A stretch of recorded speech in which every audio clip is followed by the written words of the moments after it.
This is the Asus ePad Transformer Prime TF201 screen repair guide brought to you by Repairers Universe. Performance repair, we're going to use a few tools including a safe open pry tool, a small Phillips screwdriver, and adhesive strips if you're replacing the touchscreen. So the first thing you want to do is make sure the device is fully powered off. From there, we're just going to begin using our safe open pry tool and just pry along the outside edges here, releasing some of those clips, holding that back cover to the screen assembly. Be cautious not to shove your pry tool too deep inside, as you don't want to damage any of the internal components. But continue just working your way along the outside edge, just releasing those clips. Just continue to pry in that seam. The clips are usually not too sturdy on this device, so you don't have to worry about applying too much pressure.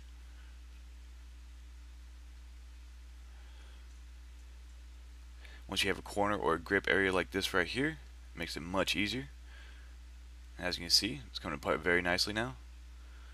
And just release some of those final clips. Now you want to be very careful, because as you remove the screen assembly from the device, it's still going to be connected with two flex cables. So you want to be very careful, as you want to release all these cables before you remove the screen assembly. So the touchscreen flex cable and the LCD screen flex cable, this is the touchscreen here. It's going to have two jaw connectors. Just lift the black tab and then remove the flex cable. I'm just going to flip this around so we can get at the LCD flex cable here. As you can see, it's just another jaw connector connected to the back of the LCD screen. So just use your safe open pry tool and lift up that black tab and pull the flex cable out. So there we go. We have the main components on the left and then the screens on the right. So to begin removing the screens, there's going to be a few things we need to do, including remove two small Phillips screws located in those areas there. Once these screws are removed, we're now ready to apply a little bit of heat, as the LCD screen is bonded to the touchscreen using a little bit of adhesive. So using a heat gun or hairdryer will loosen up that adhesive and make it a little bit softer, so you won't damage the LCD screen when trying to remove it. Just work your way around all the outside edges here. Use quick movements, don't stay in one spot for too long. Usually takes about 30 to 45 seconds to properly heat this. Once it's done, it should be very easy to begin at certain locations along the outside border here. Just using your pry tool and getting underneath the LCD screen. Be sure to remove any tape like this one here as well.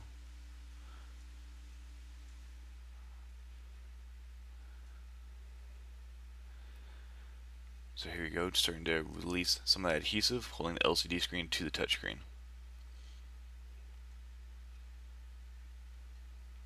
If your LCD screen is undamaged and you're just replacing the touchscreen, you want to be very careful, as you do not want to damage that LCD screen, because it is very fragile because of its large size.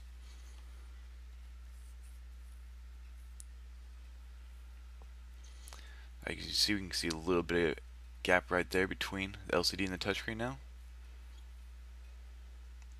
Just going to continue working our way around the outside edges. I'm just going to speed it up here a little bit.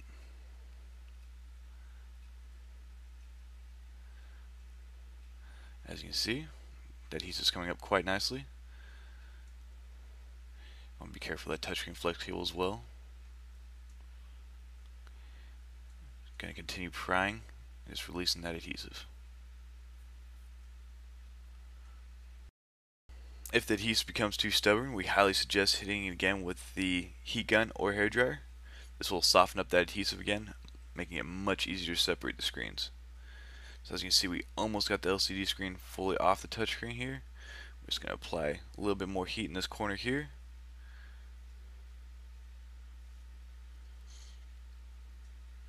And now we should be able to fully remove the LCD from the touchscreen.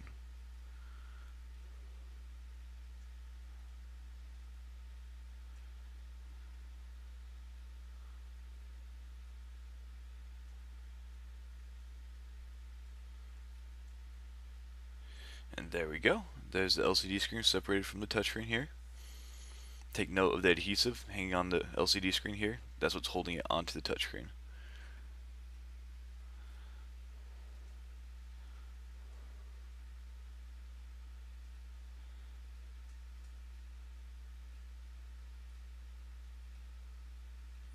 If you were to remove the touchscreen, these are the next steps that you'd have to take. You'll need to remove the plastic housing here, and to do that we're just going to use a heat gun or hairdryer again and just warm the adhesive holding the touchscreen and out to this front housing. You want to be very careful here, as that housing is very thin plastic, so you don't want to overheat because you have a chance of melting it or making it very malleable to the point where it can break. So you just want to use small amounts of heat and continue reheating as necessary. Now the toughest part about getting the touchscreen away from the frame is just the initial entry point, which can be a little bit of a pain, so you're just going to need to find a way to leverage your pry tool underneath that adhesive and the touchscreen.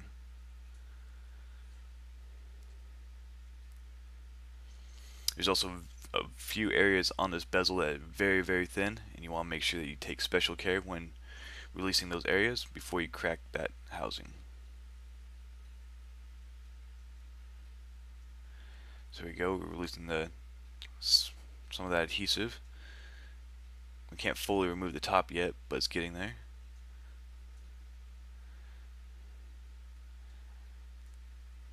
On both the sides is where there's a lot of that thin frame, so just be very cautious around those sides.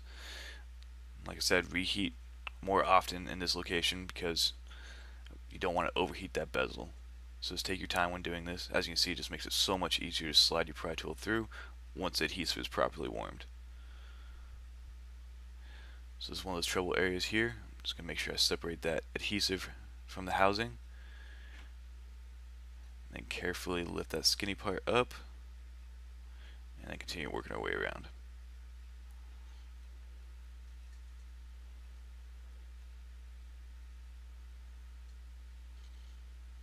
This device uses a lot of adhesive to hold the frame to the touchscreen, so keep that in mind when you're about to replace your own, that you'll need extra adhesive.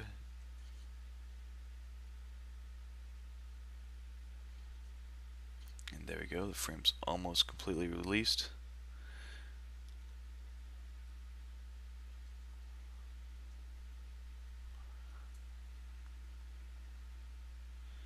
And there we go. So as the frame removed from the touchscreen digitizer here, as you can see, all the black is adhesive, so there's a ton of adhesive holding that screen in place. Luckily it's not too strong of adhesive, just make sure you continue to heat it with the heat gun. So there you go, that's how you remove the touchscreen from the frame. All the tools and parts used in this video can also be found at repairsuniverse.com. If you found this video useful, please be sure to like, comment, and subscribe on our YouTube channel, and also be sure to check us out on Facebook and Twitter. Thank you for watching.